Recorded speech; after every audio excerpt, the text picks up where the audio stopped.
Hi hello ನಮಸ್ತೆ. ನಾನು ನಿಮ್ಮ ಆಕಾಶ್ ಸರ್. ದಿನನಿತ್ಯದಂತೆ ಇವತ್ತು ಕೂಡ ಹೊಸ ಟಾಪಿಕ್ ಜೊತೆಗೆ ನಿಮ್ಮ ಮುಂದೆ ಬರ್ತಾಯಿದ್ದೀನಿ.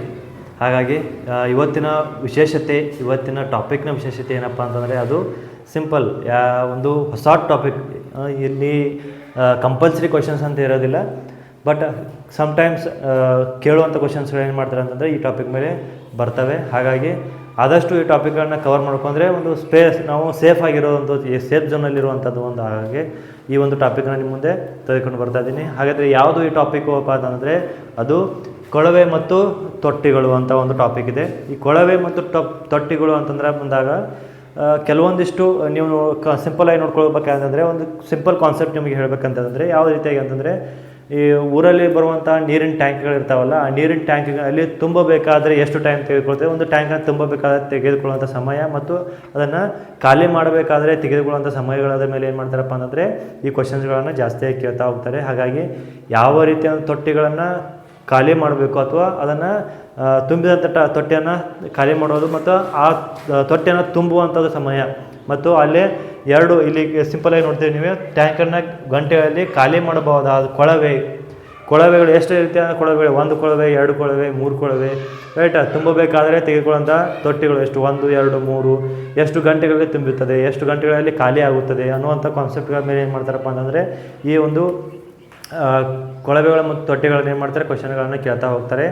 ಹಾಗಾಗಿ ಈ ಒಂದು ಟಾಪಿಕ್ಕು ಎಷ್ಟು ಇಂಪಾರ್ಟೆಂಟ್ ಆಗಿರ್ತದೆ ಅಷ್ಟೇ ನೆಗ್ಲಿಜೆನ್ಸಿ ಮಾಡುವಂಥದ್ದು ಕೂಡ ಇರ್ತದೆ. ಯಾಕಂತಂದರೆ ಅತಿ ಹೆಚ್ಚಾಗಿ ಕೆಲಸ ಮತ್ತು ಸಮಯ ಮೇಲೆ ಜಾಸ್ತಿಯಾಗಿ ಕ್ವಶನ್ಗಳು ಬಂದರೆ ಅಲ್ಲಿ ಬಂದಂಥ ಕ್ವಶನ್ಗಳನ್ನು ಈ ಒಂದು ಟಾಪಿಕ್ನ ಏನು ಮಾಡ್ತಾರೆ ನೆಗ್ಲಿಜೆನ್ಸಿ ಮಾಡುವಂಥದ್ದು ಇರ್ತದೆ, ಅಥವಾ ಇಲ್ಲಿ ಕೇಳಿದ್ರೆ ಅದನ್ನು ನೆಗ್ಲಿಜೆನ್ಸಿ ಮಾಡುವಂಥದ್ದು ಇರ್ತದೆ. ಹಾಗಾಗಿ ಒಂದಿಷ್ಟು ವಿಷಯಗಳನ್ನು ನಿಮ್ಮ ಸೇಫ್ಟಿಗೋಸ್ಕರ ಅಥವಾ ಜಾಸ್ತಿ ಪ್ರಿಪ್ರೇಷನ್ ಇರಲಿ, ಸೇಫ್ಟಿ ಪರ್ಪಸ್ ನಾನು ಎಕ್ಸ್ಟ್ರಾ ಕಲಿತೀನಿ, ಬಂದರೆ ಬರ್ಬೋದು, ನನಗೆ ಟೈಮ್ ಕೆಟ್ಟಾಗ ಬಂದರೂ ಬರ್ಬೋದು ಅಂತ ಕಾನ್ಸೆಪ್ಟ್ಗಳನ್ನು ತೆಗೆದುಕೊಂಡಾಗ ಈ ಟಾಪಿಕನ್ನು ಏನು ಮಾಡ್ತೀವಿ ಅಂತಂದರೆ ನೋಡ್ತಾ ಬರುವಂಥದ್ದಾಗ್ತದೆ. ಹಾಗಾಗಿ ಏನು ಅಂತಂದರೆ ಕೊಳವೆ ಮತ್ತು ತೊಟ್ಟಿಗಳು ಅಂತ ಬಂದಾಗ ಮೊದಲು ಬರೋದು ಒಳ ಕವಾಟ ಮತ್ತು ಹೊರ ಕವಾಟ.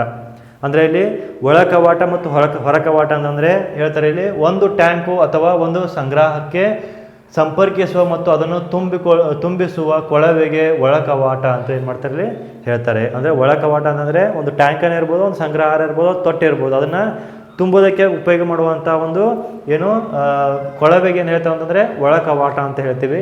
ಮತ್ತು ಹೊರ ಕವಾಟ ಅಂತಂದರೆ ಒಂದು ಟ್ಯಾಂಕು ಅಥವಾ ಒಂದು ಸಂಗ್ರಹಕ್ಕೆ ಸಂಪರ್ಕಿಸುವ ಮತ್ತು ಅದನ್ನು ಖಾಲಿ ಮಾಡುವ ಕೊಳವೆಗೆ ಹೊರ ಕವಾಟ ಅಂತ ಇಲ್ಲಿ ಏನು ಮಾಡ್ತೀವಿ ಹೇಳ್ತಾ ಹೋಗ್ತೀವಿ. ಅಂತಂದರೆ ಒಂದು ಪೈಪ್ ಇರ್ತದಲ್ಲ, ಕೊಳವೆ ಅಂತಂದರೆ ಒಂದು ಪೈಪನ್ನು ಆ ಒಂದು ಟ್ಯಾಂಕನ್ನು ತುಂಬಬೇಕಾದ್ರೆ ಉಪಯೋಗಿಸುವಂಥ ಒಂದು ಪೈಪು, ಮತ್ತು ಅದನ್ನು ಖಾಲಿ ಮಾಡ್ಬೇಕಾದ್ರೆ ಮತ್ತೊಂದು ಪೈಪ್ ಇರ್ತದಲ್ಲ, ಅವೆರಡು ಪೈಪ್ಗಳಿಗೆ ಏನು ಮಾಡ್ತೀವಿ ಅಂದರೆ ನಾವಿಲ್ಲಿ ಒಂದು ತುಂಬಿಸುವಂಥದ್ದು ಯಾವುದು ಒಳ ಕವಾಟ ಆದರೆ ಅದನ್ನು ಟ್ಯಾಂಕನ್ನು ಖಾಲಿ ಮಾಡುವಂಥದ್ದು ಏನು ಮಾಡ್ತೀವಿ ನಾವಿಲ್ಲಿ ಹೊರ ಕವಾಟ ಅಂತ ಏನು ಮಾಡ್ತೀವಿ ಎರಡನ್ನು ಹೇಳ್ತೀವಿ. ಹಾಗಾಗಿ ಇವೆರಡೂ ಪಾಯಿಂಟ್ಗಳು ಭಾಳಷ್ಟು ಇಂಪಾರ್ಟೆಂಟ್ ಆಗಿರ್ತವೆ ಈ ಒಂದು ಟಾಪಿಕ್ನಲ್ಲಿ. ಯಾಕಂತಂದರೆ ಒಂದು ಟ್ಯಾಂಕ್ ತುಂಬಬೇಕಾದ್ರೆ ಖಾಲಿ ಆಗಬೇಕಾದ್ರೆ ಇದರ ಪಾತ್ರ ಭಾಳಷ್ಟು ಇರ್ತದೆ, ಅದರ ಪೈಪ್ನ ಪಾತ್ರ ಭಾಳಷ್ಟು ಇರ್ತದೆ, ಅಥವಾ ಕೊಳವೆಯ ಪಾತ್ರ ಭಾಳಷ್ಟು ಇರ್ತದೆ. ಹಾಗಾಗಿ ಆ ಒಂದು ಪೈಪ್ನಲ್ಲಿ ಅಂತಂದರೆ ಒಂದು ಕೊಳವೆಯಲ್ಲಿ ಎಷ್ಟು ಒಂದು ಟ್ಯಾಂಕನ್ನು ತುಂಬಬೇಕಾದ್ರೆ ಒಂದು ಕೊಳವೆಯನ್ನು ಯೂಸ್ ಮಾಡಿದಾರೋ ಅಥವಾ 2 ರೀತಿಯ ಕೊಳವೆಯನ್ನು ಯೂಸ್ ಮಾಡಿದಾರೋ ಅನ್ನೋದು ಭಾಳಷ್ಟು ಇಂಪಾರ್ಟೆಂಟ್ ಆಗ್ತದೆ. ಮತ್ತು ಅದ್ರ ಜೊತೆಗೆ ಖಾಲಿ ಮಾಡಬೇಕಾದ್ರೂ ಕೂಡ ಏನು ಮಾಡ್ತಾರೆ ಅಂದರೆ ಒಂದು ಟ್ಯಾಂಕನ್ನು ಖಾಲಿ ಮಾಡಬೇಕಾದ್ರೆ ಒಂದು ಕೊಳವೆಯನ್ನು ಅಥವಾ 2 ಕೊಳವೆಯನ್ನು ಅಥವಾ ಒಂದು ಪೈಪ್ ಅಥವಾ 2 ಪೈಪನ್ನು ಎಷ್ಟು ಯೂಸ್ ಮಾಡಿದ್ದಾರೆ ಅನ್ನೋದು ಭಾಳಷ್ಟು ಇಂಪಾರ್ಟೆಂಟ್ ಆಗಿರ್ತದೆ. ಹಾಗಾಗಿ ಈ ಒಂದು ಕೊಳವೆಗಳಲ್ಲಿ ಒಳ ಕವಾಟ ಮತ್ತು ಹೊರ ಕವಾಟಗಳ ಮೇಲೆ ಅಂತಂದರೆ ಕ್ವಶನ್ಗಳನ್ನು ಬರುವಂಥದ್ದು, ರೈಟ್. ಅಲ್ಲಿ ಸಿಂಪಲ್ ಆಗಿರುವಂಥ ಒಂದು ಯಾವ ಕಾನ್ಸೆಪ್ಟನ್ನು ಹೇಳಿದ ಇನ್ನೊಂದು ಕಾನ್ಸೆಪ್ಟ್ ಇರ್ತದೆ. ಅದು ಏನಪ್ಪ ಅಂತಂದರೆ ಒಂದು ಕೊಳವೆಯ ಒಂದು ಟ್ಯಾಂಕನ್ನು ಒಂದು ಕೊಳವೆ ಇರ್ತದೆ, ಪೈಪನ್ನು ಏನು ಮಾಡಿದ್ರೆ ಒಂದು ಟ್ಯಾಂಕನ್ನು X ಗಂಟೆಗಳಲ್ಲಿ ಖಾಲಿ ಮಾಡಬಹುದಾದರೆ ಏನು X ಗಂಟೆಗಳಲ್ಲಿ ಆ ಕೊಳವೆಯನ್ನು ಖಾಲಿ ಮಾಡೋದಕ್ಕೆ ಒಂದು ಕೊಳವೆಯು ಒಂದು ಟ್ಯಾಂಕನ್ನು X ಗಂಟೆಗಳಲ್ಲಿ ಖಾಲಿ ಮಾಡಬಹುದಾದರೆ, X ಗಂಟೆಗಳು ಕೆಲವೊಂದಿಷ್ಟು 1 ಗಂಟೆ 2 ಗಂಟೆ 3 ಗಂಟೆಯಲ್ಲಿ ಖಾಲಿ ಮಾಡಬಹುದಾದರೆ 1 ಗಂಟೆಯಲ್ಲಿ ಖಾಲಿ ಮಾಡಬಹುದಾದ ಭಾಗ, 1 ಗಂಟೆಯಲ್ಲಿ ಖಾಲಿ ಮಾಡಬಹುದಾದ ಒಂದು ಭಾಗ ಎಷ್ಟು ತಪ್ಪ ಅಂದರೆ ಅದು =1/X ಅಂತ ಏನು ಮಾಡ್ತೀವಿ ನಾವಿಲ್ಲಿ ಕನ್ಸಿಡರ್ನ ಮಾಡ್ತೀವಿ. 1 ಗಂಟೆಯಲ್ಲಿ ಖಾಲಿ ಮಾಡಬಹುದಾದ ಒಂದು ಟ್ಯಾಂಕಿನ ಎಷ್ಟು ಖಾಲಿ ಆಗ್ತದೆ ಅನ್ನೋದನ್ನು ಏನು ಮಾಡ್ತೀವಿ ಎಕ್ಸ್ರಲ್ಲಿ ನಾವಿಲ್ಲಿ ಗುರುತಿಸ್ಕೊಳ್ಳೋದಾದರೆ X ಗಂಟೆಗಳಲ್ಲಿ, ಎಷ್ಟು ಗಂಟೆಗಳಲ್ಲಿ X ಗಂಟೆಗಳಲ್ಲಿ, ರೈಟ್. ಇನ್ನು ನೆಕ್ಸ್ಟ್ ಸೆಕೆಂಡ್ ಬರುವಂಥದ್ದು ಯಾವುದಪ್ಪ ಅಂತಂದರೆ ತುಂಬಿರುವ ಒಂದು ಟ್ಯಾಂಕನ್ನು ಕೊಳವೆಯು ವಾಯುಗಂಟೆಗಳಲ್ಲಿ ಖಾಲಿ ಮಾಡಬಹುದಾದರೆ, ತುಂಬಿದಂಥ ಒಂದು ಕೊಳವೆಯನ್ನು ವಾಯುಗಂಟೆಗಳಲ್ಲಿ ಖಾಲಿ ಮಾಡಬಹುದಾದರೆ 1 ಗಂಟೆಯಲ್ಲಿ ಖಾಲಿ ಮಾಡಬಹುದಾದ ಭಾಗ, ರೈಟ್. 1 ಗಂಟೆಯಲ್ಲಿ ಖಾಲಿ ಮಾಡಬಹುದಾದ ಒಂದು ಭಾಗ ಅಂತ ಹೇಳಿದಾಗ ಭಾಗ = 1/x ಅಂತ ಏನು ಮಾಡ್ತೀವಿ ನಾವಿಲ್ಲಿ ಕನ್ಸಿಡರ್ನ ಮಾಡಬೇಕಾಗ್ತದೆ. ಯಾಕಂತಂದರೆ 1 ಗಂಟೆಯಲ್ಲಿ ಖಾಲಿ ಮಾಡಬೇಕಾದ 1 ತಾಸಿನಲ್ಲಿ ಅದು ಎಷ್ಟು ತುಂಬಲಿ ನೋಡಿರಿ, ತುಂಬಿರುವ ಒಂದು ಟ್ಯಾಂಕನ್ನು ಕೊಳವೆಯು ವಾಯು ಗಂಟೆಗಳಲ್ಲಿ ಖಾಲಿ ಮಾಡಬಹುದಾದರೆ, ಅಂದರೆ ತುಂಬಿದಂಥ ಒಂದು ಟ್ಯಾಂಕನ್ನು ಒಂದು 5 ಗಂಟೆಗಳಲ್ಲಿ ಖಾಲಿ ಮಾಡಬಹುದಾದರೆ 5 ಗಂಟೆಯಲ್ಲಿ ಅದು ಖಾಲಿ ಆಗಬೇಕಾಗಿತ್ತಂದ್ರೆ ಸ್ವಲ್ಪ ತೆಗೆದುಕೊಳ್ಳುವಂಥ ಸಮಯ ಆದರೆ ಆ 1 ಗಂಟೆಯಲ್ಲಿ ಆ ಕೊಳವೆಯ ಮುಖಾಂತರ ಆ ತುಂಬಿದಂಥ ಟ್ಯಾಂಕಿಂದ ಹೋಗುವಂತಹ ಭಾಗ ಎಷ್ಟು ಅಂತ ಏನು ಮಾಡ್ತಾರೆ ಇಲ್ಲಿ ಅವರು ಕ್ಯಾಲ್ಕುಲೇಷನ್ ಮಾಡಬೇಕಾಗ್ತದೆ. ಹಾಗಾಗಿ ಗಂಟೆ 1 ಮತ್ತು ಅದು ಖಾಲಿ ಆಗಬಹುದಂಥ ಒಂದು ಸಮಯವನ್ನು ಏನು ಮಾಡ್ತಾರೆ ಇಲ್ಲಿ 1/y ಅಂತ ಏನು ಮಾಡ್ತಾರೆ ಅಂತಂದರೆ 1/y ಅಂತ ಏನು ಮಾಡ್ತಾರೆ ಅಂದರೆ ನಾವಿಲ್ಲಿ ತೋರಿಸುವಂಥದ್ದು. ನೆಕ್ಸ್ಟ್, ಒಂದು ಕೊಳವೆಯು ಒಂದು ಟ್ಯಾಂಕನ್ನು x ಗಂಟೆಗಳಲ್ಲಿ ತುಂಬಬಹುದು. ಒಂದು ಏನು ಅಂತಂದರೆ ಒಂದು ಕೊಳವೆಯ ಮುಖಾಂತರ ಒಂದು ಟ್ಯಾಂಕನ್ನು x ಗಂಟೆಗಳಲ್ಲಿ, ಅದು 5 ಗಂಟೆ ಇರ್ಬೋದು, 6 ಗಂಟೆ ಇರ್ಬೋದು, 1 ಗಂಟೆನೂ ಕೂಡ ಇರ್ಬೋದು, ಅದು ತುಂಬಬಹುದಾದರೆ, ಹಾಗೂ ಮತ್ತೊಂದು ಕೊಳವೆಯು ತುಂಬಿರುವ ಟ್ಯಾಂಕನ್ನು y ಗಂಟೆಗಳಲ್ಲಿ ಖಾಲಿ ಮಾಡಬಹುದಾದರೆ, ಏನೋ ಒಂದು ಕೊಳವೆಯ ಎಕ್ಸ್ ಕೊಳವೆ ಏನಿದೆಪ್ಪ ಅಂದರೆ ಫಾರ್ ಎಕ್ಸಾಂಪಲ್ ಮೊದಲನೇ ಕೊಳವೆಯಿಂದ ಟ್ಯಾಂಕನ್ನು ಒಂದಿಷ್ಟು ಗಂಟೆಗಳಲ್ಲಿ 5 ಗಂಟೆಗಳಲ್ಲಿ ಅದು ತುಂಬಬಹುದಾದರೆ ಅದನ್ನು x ಗಂಟೆಗಳಲ್ಲಿ ಏನು ಮಾಡ್ತಾನೆ ನಾವಿಲ್ಲಿ ಕನ್ಸಿಡರ್ ಮಾಡಿದರೆ, ಮತ್ತೊಂದು ಕೊಳವೆಯ ಮುಖಾಂತರ y ಗಂಟೆಗಳಲ್ಲಿ ಅದನ್ನು ಖಾಲಿ ಮಾಡಬಹುದಾದರೆ, ಅಂದರೆ 2 ಪೈಪ್ಗಳನ್ನು ತೆಗೆದುಕೊಳ್ತಾನೆ. ಯಾವ ರೀತಿಯಾಗಿ ಅಂತಂದರೆ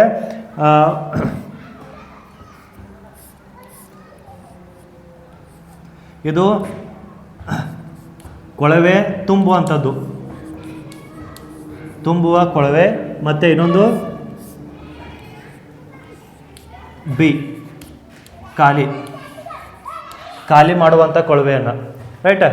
ಎ ಕೊಳವೆಯಿಂದ ಆ ಟ್ಯಾಂಕನ್ನು ತುಂಬುವ ಒಂದು ಸಮಯ ತೆಗೆದುಕೊಳ್ಳುವಂಥ ಸಮಯ x ಗಂಟೆಗಳಲ್ಲಿ, ಅದು ಎಷ್ಟು ಗಂಟೆಗಳಲ್ಲಿ 5 ಗಂಟೆಗಳಲ್ಲಿ ತುಂಬಬಹುದು, 6 ಗಂಟೆಗಳಲ್ಲಿ ತುಂಬುವಂಥ ಸಮಯವನ್ನು ಏನು ಮಾಡ್ತೀವಿ ಅಂದರೆ ಎ ಒಂದು ಕೊಳವೆಯ ಮುಖಾಂತರ ತುಂಬುವಂಥದ್ದು, ಬಿ ಅಂತ ಕೊಳವೆಯ ಮುಖಾಂತರ ಏನು ಮಾಡ್ತೀವಿ ಖಾಲಿ ಮಾಡುವಂಥದ್ದು. ಎಷ್ಟು ಗಂಟೆಗಳಲ್ಲಿ ತುಂಬಿದಂಥ ಒಂದು ಟ್ಯಾಂಕು ಖಾಲಿ ಆಗಬೇಕಾಗಿದ್ದರೆ, ಅದು ಖಾಲಿ ಆಗಬೇಕಾದ್ರೆ ಎಷ್ಟು ಗಂಟೆ ತೆಗೆದುಕೊಳ್ತದೆ, ಯಾವ ಮುಖಾಂತರ ಬಿ ಕೊಳವೆಯ ಮುಖಾಂತರ ಖಾಲಿ ಮಾಡೋದಕ್ಕೆ ತೆಗೆದುಕೊಳ್ಳುವಂಥ ಸಮಯ y ಗಂಟೆಗಳಲ್ಲಿ ಖಾಲಿ ಮಾಡಬಹುದು ಅಂತ ಆದಾಗ y > x ಆಗಿದ್ದರೆ, ಅಂದರೆ ಇಲ್ಲಿ 5 ಗಂಟೆಗಳಲ್ಲಿ x ಅಂದರೆ 5 ಗಂಟೆಗಳಲ್ಲಿ ಒಂದು ಎ ಕೊಳವೆಯ ಮುಖಾಂತರ ಟ್ಯಾಂಕ್ ತುಂಬಿದರೆ 3 ಗಂಟೆಗಳಲ್ಲಿ ಬಿ ಕೊಳವೆಯ ಮುಖಾಂತರ ಆ ಟ್ಯಾಂಕು ಖಾಲಿ ಆಗುವಂಥದ್ದು ಅಂದಾಗ ಇಲ್ಲಿ ಕಡಿಮೆ ಸಮಯನ ಯಾರು ತೆಗೆದುಕೊಳ್ತದೆ, ವಾಯು ತೆಗೆದುಕೊಳ್ತದೆ. ಯಾಕಂತಂದರೆ ಆ ಕೊಳವೆ ಸ್ವಲ್ಪ ಸೈಜಲ್ಲಿ ಇರ್ತದೆ, ದೊಡ್ಡದಿರ್ತದೆ. ಹಾಗಾಗಿ y > x ಆಗಿದ್ದರೆ, y ದೊಡ್ಡದಾಗಿದ್ದು x ಸಣ್ಣದಾಗಿದ್ದಾಗ ತೆಗೆದುಕೊಳ್ಳುವಂಥ ಸಮಯ 5 ಗಂಟೆ, ಇಲ್ಲಿ 3 ಗಂಟೆ. ಹಾಗಾಗಿ y ದೊಡ್ಡದಾಗಿರ್ತದೆ.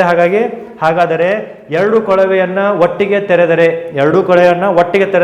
1 ಗಂಟೆಯಲ್ಲಿ ತುಂಬಬಹುದಾದ ಒಟ್ಟು ಭಾಗ, 1 ಗಂಟೆಗಳಲ್ಲಿ ತುಂಬಬಹುದಾದ ಒಟ್ಟು ಭಾಗ ಅಂತಂದರೆ ಏನು ಮಾಡ್ತೇವೆ, 1/x = -1/x ಏನು (1/y - 1/x) ಅಂತ ಏನು ಮಾಡ್ತೀವಿ ನಾವಿಲ್ಲಿ ಕ್ಯಾಲ್ಕುಲೇಷನ್ ಮಾಡುವಂಥದ್ದು, ರೈಟ್. ಅದೇ ಇನ್ನೊಂದು ಸಲ ಹೇಳ್ತೀನಿ ಕೇಳಿ. ಒಂದು ಕೊಳವೆಯ ಮುಖಾಂತರ x ಗಂಟೆಗಳಲ್ಲಿ ಟ್ಯಾಂಕನ್ನು ತುಂಬುವಂಥದ್ದು ಮತ್ತು ಇನ್ನೊಂದು ಗಂಟೆಗಳಲ್ಲಿ ತುಂಬಿದಂಥ ಟ್ಯಾಂಕನ್ನು ಖಾಲಿ ಮಾಡುವಂಥ ಒಂದು y ಗಂಟೆಗಳಲ್ಲಿ ಖಾಲಿ ಮಾಡುವಂಥ ಒಂದು ಭಾಗ, ಅದರಲ್ಲಿ y > x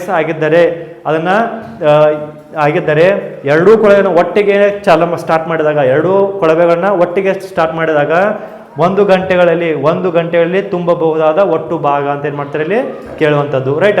ಈ ರೀತಿಯಾದಂಥದ್ದು ಏನು ಮಾಡ್ತಾರೆ ಅಂತಂದರೆ ಇನ್ನೊಂದು ಕಾನ್ಸೆಪ್ಟ್ ಇದರೊಳಗೆ, ಇದನ್ನು ಕಾನ್ಸೆಪ್ಟ್ ಏನು ಮಾಡುವಾಗ ಕಂಟಿನ್ಯೂಷನ್ ಮಾಡೋಣ, ರೈಟ್. ಹಾಗಿದ್ದಾಗ ಇವಷ್ಟು ಭಾಗಗಳು ಭಾಳಷ್ಟು ಇಂಪಾರ್ಟೆಂಟ್ ಆಗಿರ್ತವೆ. ಒಂದ್ಸಲ ಬೇಕಾದರೆ ಸ್ಕ್ರೀನ್ಶಾಟ್ ತೊಗೊಳ್ಳಿ, ನೋಡ್ಕೊಳ್ಳಿ, ಬರೆದಿಟ್ಕೊಳ್ಳಿ, ರೈಟ್ ಔಟ್ ಮಾಡ್ಕೊಳ್ಳಿ. ಓಕೆ, ಇಲ್ಲಿ ಇನ್ನೊಂದು ರೀತಿಯಾದಂತಹ ಒಂದು ಕೊಳವೆಯ ಮತ್ತು ಟ್ಯಾಂಕಿನ ಒಂದು ಬಿಡಿಸುವಂಥ ಪದ್ಧತಿಯನ್ನು ಏನು ಮಾಡಿದ್ದೇನೆ ಇಲ್ಲಿ ನೋಡ್ತಾ ಹೋಗೋಣ. ಏನಪ್ಪ ಅಂತಂದರೆ, ಒಂದು ಕೊಳವೆಯು ಒಂದು ಟ್ಯಾಂಕನ್ನು x ಗಂಟೆಗಳಲ್ಲಿ ತುಂಬಬಹುದು ಹಾಗೂ ಮತ್ತೊಂದು ಕೊಳವೆಯು ಪೂರ್ತಿ ತುಂಬುವ ಟ್ಯಾಂಕನ್ನು y ಗಂಟೆಗಳಲ್ಲಿ ಖಾಲಿ ಮಾಡಬಹುದು. ಒಟ್ಟಿಗೆ ತೆರೆದರೆ 1 ಗಂಟೆಯಲ್ಲಿ ತುಂಬಬಹುದಾದ ಒಟ್ಟು ಭಾಗ ಎಷ್ಟು ಅಂತಂದರೆ, ಇಲ್ಲಿ ಸಿಂಪಲ್ ಆಗಿರುವಂಥದ್ದು ಏನಪ್ಪ ಅಂತಂದ್ರೆ ನಾವು ನೋಡ್ಕೋಬೇಕಾಗಿರೋದು, ಒಂದು ಕೊಳವೆ ಇದೆ, ಆವಾಗಲೇ ನೋಡಿದ ಹಾಗೆ ಅದೇ ರೀತಿಯಾದಂತಹ ಒಂದು ವಿನ್ಯಾಸವನ್ನು ನಾವಿಲ್ಲಿ ಅದೇ ಪ್ಯಾಟರ್ನನ್ನು ನೋಡ್ತೀವಿ. ಆದರೆ ಇಲ್ಲಿ ಏನಪ್ಪ ಅಂತಂದರೆ ಸಿಂಪಲ್ ಆಗಿ ಅಲ್ಲಿ y > x ಅಂತ ಇತ್ತು, ಇಲ್ಲಿ x > y ಅಂತ ಇದೆ, ಅಷ್ಟೇ ವ್ಯತ್ಯಾಸ ಇರೋದು. ಹಾಗಾಗಿ ಮತ್ತೊಂದು ಸಲ ನೋಡೋಣ.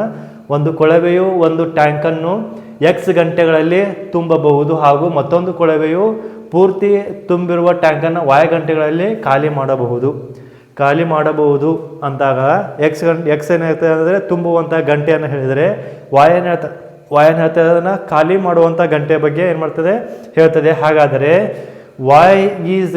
X is greater than y, ಇಲ್ಲಿ ಎಕ್ಸ್ ಹೆಚ್ಚಾಗಿ ಇರೋದು ಮತ್ತು y ಕಡಿಮೆ ಆಗಿರುವಂಥದ್ದು ಏನು ನೋಡಿದಾಗ, ಹಾಗಾದರೆ ಎರಡೂ ಕೊಳವೆಗಳನ್ನು ಒಟ್ಟಿಗೆ ತೆರೆದರೆ ಒಂದು ಗಂಟೆಯಲ್ಲಿ ತುಂಬಬಹುದಾದ ಒಟ್ಟು ಭಾಗ ಅಂತ ಏನು ಮಾಡ್ತಾರೆ ಇಲ್ಲಿ ಅವರು ಹೇಳಿದರೆ, same as it is a formula ಬರ್ತದೆ 1/y ಮೈನಸ್ 1/x ಅಂತ ನಾವಿಲ್ಲಿ ಕನ್ಸಿಡರ್ನ ಮಾಡ್ತೀವಿ. ಹಾಗಾಗಿ ಎರಡರಲ್ಲೂ ಒಂದೇ ಸಿಮಿಲಾರಿಟಿ ಇರೋದ್ರಿಂದ, ಆದರೆ ಎಕ್ಸ್ನಲ್ಲಿ ಅಂದರೆ ಕೊಳವೆಗಳಿರ್ತಾವಲ್ಲ, ಕೊಳವೆಯ ಪ್ರಮಾಣ ಹೆಚ್ಚು ಮತ್ತು ಕಡಿಮೆ ಇರುವಂಥದ್ದು, ರೈಟ್, ಹೆಚ್ಚಿನ ಹರಿವಿಕೆ ಅಥವಾ ಕಡಿಮೆ ಹರಿಯುವಿಕೆ ಅಂತ ಏನು ಹೇಳ್ತೀವಲ್ಲ, ಆ ರೀತಿಯಾಗಿರುವಂಥ ಒಂದು ಪ್ಯಾಟರ್ನ್ ಏನು ಮಾಡ್ತೀವಿ ಅಂದರೆ ಎರಡರಲ್ಲೂ ಕೂಡ ನೋಡುವಂಥದ್ದು. ಹಾಗಾಗಿ X is greater than y ಅಥವಾ y is greater than X ಅಂತ ಬಂದಾಗ, ಎಕ್ಸ್ನ ಒಳಹರಿವು ಅಂತ ಬರ್ತದಲ್ಲ, ಒಳಹರಿವು ಹೆಚ್ಚಾಗಿದ್ದಾಗ ಇಲ್ಲಿ X is greater than y ಅಂತ ಬರ್ತದೆ. y is greater than X ಅಂತ ಬಂದಾಗ yನ ಹೊರಹರಿವು ಏನಿರ್ತದಲ್ಲ ಅದು ಹೆಚ್ಚಾಗಿರೋದ್ರಿಂದ ಅಲ್ಲಿ y is greater than X ಅಂತ ಬರ್ತದೆ. ಹಾಗಾಗಿ ಈ ಒಂದು ಪ್ಯಾಟರ್ನ್ ಏನು ಮಾಡ್ತೀವಿ ನಾವು ಇಲ್ಲಿ ನೋಡ್ತಾ ಬರ್ತೀವಿ. ಹಾಗಾದರೆ ಇದರ ಮೇಲೆ ಒಂದು ಸಿಂಪಲ್ ಆಗಿರುವಂಥ ಎಕ್ಸಾಂಪಲ್ ಅನ್ನು ಕೂಡ ಏನು ಮಾಡಿದ್ದೀನಿ ಇಲ್ಲಿ ಬರೆದಿದ್ದೀನಿ. ಏನು ಎಕ್ಸಾಂಪಲ್ ಅಂತ ನೋಡೋದಾದರೆ, ಅದು ಎ ಕೊಳವೆಯು ಒಂದು ಟ್ಯಾಂಕನ್ನು 30 ಗಂಟೆಗಳಲ್ಲಿ ಮತ್ತು ಬಿ ಕೊಳವೆಯು 45 ಗಂಟೆಗಳಲ್ಲಿ ತುಂಬಬಹುದು, ರೈಟ್. ಅದರೇನು, ಒಂದು ಎ ಕೊಳವೆಯ ಮುಖಾಂತರ ಒಂದು ಟ್ಯಾಂಕ್ 30 ಗಂಟೆಗಳಲ್ಲಿ ಮತ್ತು ಬಿ ಕೊಳವೆಯು 45 ಗಂಟೆಗಳಲ್ಲಿ ತುಂಬಬಹುದಾದರೆ, ಒಂದು ಟ್ಯಾಂಕನ್ನು ಎ ಒಂದು ಕೊಳವೆಯ ಮುಖಾಂತರ 30 ಗಂಟೆಗಳಲ್ಲಿ, ಬಿ ಎ ಕೊಳವೆಗಳ ಮುಖಾಂತರ 45 ಗಂಟೆಗಳಲ್ಲಿ ತುಂಬಬಹುದಾದರೆ, ಖಾಲಿ ಟ್ಯಾಂಕಿಗೆ 2 ಕೊಳವೆಗಳಿಂದ ನೀರು ತುಂಬಿಸಿದರೆ ಟ್ಯಾಂಕ್ ತುಂಬಲು ಎಷ್ಟು ಸಮಯ ಬೇಕಾಗುತ್ತದೆ ಅಂತ ಏನು ಮಾಡ್ತಾರೆ ಅಂತಂದರೆ ಇಲ್ಲಿ ಕೇಳುವಂಥದ್ದು. ಹಾಗಾದರೆ ಅಂದರೆ ಎ ಕೊಳವೆಯ ಮುಖಾಂತರ ಮತ್ತು ಬಿ ಕೊಳವೆಯ ಮುಖಾಂತರ ಒಳಹರಿವು ಎರಡೂ ಕೂಡ ಒಳಹರಿವೇ ಇರೋದ್ರಿಂದ ಇಲ್ಲಿ ಯಾವುದೇ ರೀತಿ ಅಂತ ಖಾಲಿ ಮಾಡುವಂಥ ಪ್ರಮೇಯನೇ ಬರೋದಿಲ್ಲ. ಹಾಗಾಗಿ ಇಲ್ಲೇನಂತಂದರೆ ಕೊಳವೆ ಎ ಮತ್ತು ಬಿ ಎರಡು ಕೊಳವೆಗಳಿದ್ದಾವೆ. ಎ ಕೊಳವೆಯ ಮುಖಾಂತರ 30 ಗಂಟೆ ತೆಗೆದುಕೊಂಡ್ರೆ, ಎ ಕೊಳವೆ ಒಂದರಿಂದ ಆ ಟ್ಯಾಂಕ್ ತುಂಬೋದಕ್ಕೆ 30 ಗಂಟೆ ಬೇಕಾದರೆ ಅಂದರೆ ಅದರ ಪ್ರಮಾಣ ಇರ್ತದೆ ಹೆಚ್ಚಾಗಿರ್ತದೆ, ಕಡಿಮೆ ಸಮಯ ಹೆಚ್ಚಿನ ಫ್ಲೋಯಿಂಗ್ ಇರ್ತದೆ. ಅದೇ ಬಿ ಕೊಳವೆಯ ಸಣ್ಣ ಪ್ರಮಾಣ, ಸ್ವಲ್ಪ ಹರಿವೆಯ ಪ್ರಮಾಣ ಇರ್ತದೆ, ಕಡಿಮೆ ಇರ್ತದೆ, ಹಾಗಾಗಿ ಸಮಯ ಜಾಸ್ತಿ ತೆಗೆದುಕೊಳ್ತದೆ, ರೈಟ್. 45 ಗಂಟೆಗಳನ್ನು ತೆಗೆದುಕೊಂಡ್ರೆ ಬಿ ಏನಾಗ್ತದೆ 45 ಗಂಟೆಗಳನ್ನು ತೆಗೆದುಕೊಂಡ್ರೆ ಎ 30 ಗಂಟೆಗಳನ್ನು ಮಾತ್ರ ತೆಗೆದುಕೊಳ್ತದೆ. ಹಾಗಾಗಿ ಇಲ್ಲಿ ಎರಡೂ ಕೊಳವೆಗಳನ್ನ ಎಟ್ ಎ ಟೈಮ್ ಒಂದು ಟ್ಯಾಂಕ್ ತುಂಬಬೇಕಾದ್ರೆ ನಾವು ಹಾಕಿದರೆ ಎರಡು ಪೈಪ್ಗಳನ್ನ ಒಂದೇ ಟ್ಯಾಂಕ್ನಲ್ಲಿ ಬಿಟ್ಟು ತುಂಬೋದಕ್ಕೆ ನಾವೇನಾದ್ರು ಹಾಕಿದರೆ ಎಷ್ಟು ಸಮಯದಲ್ಲಿ ತುಂಬಬಹುದು ಅಂತ ಏನು ಮಾಡ್ತಾರೆ ಅಂದರೆ ಕ್ವಶನನ್ನು ಕೇಳಿರ್ತಾರೆ. ಹಾಗಾಗಿ ಏನು ಸಿಂಪಲ್ ಆಗಿರಪ್ಪ ಅಂದರೆ, ಎ ಕೊಳವೆಯಿಂದ ಬಂದ ಒಂದು ಗಂಟೆ ಏನಿದೆ, ಒಂದು ಎ ಕೊಳವೆಯಿಂದ 1 ಗಂಟೆಯಲ್ಲಿ ತುಂಬುವ ಭಾಗ ಏನು, ಎ ಕೊಳವೆ ಮುಖಾಂತರ 1 ಗಂಟೆಯಲ್ಲಿ ತುಂಬುವ ಭಾಗ ಯಾಕಂದರೆ 1/30 ಅಂತ ಬರಿತೀವಿ. ಅದೇ ಬಿ ಕೊಳವೆಯಿಂದ 1 ಗಂಟೆಯಲ್ಲಿ ತುಂಬಬಹುದಾದ ಭಾಗ ಅಂತಂದರೆ ಅದು 1/45 ಅಂತ ಬರಿತಿದ್ದೀವಿ. ಏನು 1/30 1/45. ಯಾಕಂತಂದರೆ ಏನೋ ಒಂದು ಗಂಟೆ ತೆಗೆದುಕೊಳ್ಳುವಂಥ ಗಂಟೆನೇ ಬೇರೆ ಇದೆ, ಬಿ ತೆಗೆದುಕೊಳ್ಳುವಂಥ ಗಂಟೆ ತುಂಬಲು ತೆಗೆದುಕೊಳ್ಳುವಂಥ ಗಂಟೆನೇ ಬೇರೆ ಆಗಿದೆ. 1 ಗಂಟೆಯಲ್ಲಿ 1/30, ಇದು 1 ಗಂಟೆಯಲ್ಲಿ 1/45 ಅಂತ ಏನು ಮಾಡ್ತೀವಿ ನಾವಿಲ್ಲಿ ಬರಿತೀವಿ. ಹಾಗಾದರೆ ಎರಡು ಒಟ್ಟಿಗೆ ಒಂದು ಟ್ಯಾಂಕನ್ನು ತುಂಬೋದಕ್ಕೆ, ಅದೇ ಟ್ಯಾಂಕನ್ನು ತುಂಬೋದಕ್ಕೆ ಎಷ್ಟು ಸಮಯ ಬೇಕಾಗ್ತದೆ? ಎರಡು ಕೊಳವೆಗಳನ್ನ ಎಟ್ ಎ ಟೈಮ್ ಬಿಟ್ಟ ಇಲ್ಲಿ ಆ ಒಂದು ಟ್ಯಾಂಕು ಎಷ್ಟು ಗಂಟೆಗಳಲ್ಲಿ ತುಂಬಬಹುದು ಅಂತ ಇಲ್ಲಿ ಅವರು ಕ್ವಶನ್ ಕೇಳಿದ್ದಾರೆ. 1/30 ಪ್ಲಸ್ 1/45 ಅನ್ನು ನಾವು ನೋಡೋದಾದರೆ, ಇದು ಲಸ ತೆಗೆದು ಇಂಟು 2 ಮಾಡಿದಾಗ ಎಷ್ಟಾಗ್ತದೆ 10/180 10/180 ಬರೋದ್ರಿಂದ ಅಂದರೆ ಎಷ್ಟಾಗ್ತದೆ ಅಂತಂದರೆ 10 1s 10 18s, ರೈಟ್. 10 1 10 18 ಆಗ್ತದೆ ಅಂದರೆ ಅದು ಬರುವಂಥದ್ದು 1/18 ಅಂತ ಬಂದಾಗ ಇಲ್ಲಿ 18 ಗಂಟೆಗಳ ಸಮಯ ಅದೇನು ಮಾಡ್ತದೆ ತೆಗೆದುಕೊಳ್ಳುವಂಥದ್ದು. ಯಾಕಪ್ಪ ಅಂತಂದರೆ ಎರಡೂ ಕೊಳವೆಗಳನ್ನು ಒಂದೇ ಟ್ಯಾಂಕಿನಲ್ಲಿ ಅದು ಎಟ್ ಎ ಟೈಮಲ್ಲಿ ಬಿಟ್ಟಾಗ ತೆಗೆದುಕೊಳ್ಳುವಂಥ ಸಮಯ, ಒಂದೇ ಕೊಳವೆ ಅದು ಎ ಕೊಳವೆನ ಮಾತ್ರ ಬಿಟ್ಟಾಗ ಎಷ್ಟಾಗ್ತದೆ 30 ಗಂಟೆಗಳನ್ನು ತೆಗೆದುಕೊಂಡ್ರೆ, ಬೀಗ ಒಂದು ಕೊಳವೆ ಹಾಕಿದಾಗ 45 ಗಂಟೆಗಳ ಸಮಯ ತೆಗೆದುಕೊಳ್ತದೆ. ಅದೇ ಎ ಮತ್ತು ಬಿ ಎರಡನ್ನ ಕೂಡಿಸಿ ಒಂದು ಟ್ಯಾಂಕನ್ನು ತುಂಬೋದಕ್ಕೆ ಆ ಕೊಳವೆಯನ್ನು ಬಿಟ್ಟಾಗ ಆ ಟ್ಯಾಂಕ್ ಎಷ್ಟು ಗಂಟೆಯಲ್ಲಿ ತುಂಬುತ್ತದೆ 18 ಗಂಟೆಗಳಲ್ಲಿ ತುಂಬುವಂಥದ್ದು, ರೈಟ್. ಹಾಗಾಗಿ ಈ ಒಂದು ಪ್ರಶ್ನೆ ಏನಿದೆಯಲ್ಲ ಭಾಳಷ್ಟು ಸರಳವಾಗಿದೆ. ಇದೇ ರೀತಿಯಂಥ ಎಕ್ಸಾಂಪಲ್ಗಳನ್ನ ಏನು ಮಾಡೋಣ ಅಂತಂದರೆ ಮತ್ತೆ ನೋಡೋಣ. ಓಕೆ, ಇನ್ನೆರಡು ಎಕ್ಸಾಂಪಲ್ಗಳನ್ನ ಇಲ್ಲಿ ನೋಡೋಣ. ಈ ಎರಡೂ ಎಕ್ಸಾಂಪಲ್ಗಳು ಹಳೆಯ ಕ್ವಶನ್ ಪೇಪರ್ನಲ್ಲಿ ಕೇಳಿದಂಥ ಕ್ವಶನ್ಗಳೇ ಆಗಿರುತ್ತದೆ. ಹಾಗಾಗಿ ಸ್ವಲ್ಪ ಗಮನ ಇಟ್ಟು ಏನು ಮಾಡ್ರಿ ಅಂತಂದರೆ ಈ ಕ್ವಶನ್ಗಳನ್ನು ನೋಡಿ. ಹಾಗಾಗಿ ಏನು ಒಂದು ಸಂಗ್ರಹಾರವನ್ನು ಎ ಮತ್ತು ಬಿ ಕೊಳವೆಯು ಕ್ರಮವಾಗಿ 4 ಮತ್ತು 6 ಗಂಟೆಗಳಲ್ಲಿ ತುಂಬುತ್ತವೆ. ಏನು ಎ ಮತ್ತು ಬಿ ಎರಡು ಕೊಳವೆಗಳು ಒಂದು ಸಂಗ್ರಹವನ್ನು ಏನು ಮಾಡ್ತಾವೆ ಅಂದರೆ 4 ಮತ್ತು 6 ಗಂಟೆಗಳಲ್ಲಿ ತುಂಬುತ್ತವೆ. ಸಿ ಕೊಳವೆಯು ಅದನ್ನು 8 ಗಂಟೆಗಳಲ್ಲಿ ಖಾಲಿ ಮಾಡುತ್ತದೆ. 8 ಗಂಟೆಯಲ್ಲಿ ಏನು ಮಾಡ್ತದೆ, ಅದು ಖಾಲಿ ಮಾಡುತ್ತದೆ ಎಂದು ಕೊಳವೆಯನ್ನು ಒಂದೇ ಸಮಯದಲ್ಲಿ ತೆರೆದರೆ ಸಂಗ್ರಹಾರವು ಎಷ್ಟು ಸಮಯದಲ್ಲಿ ತುಂಬುತ್ತದೆ?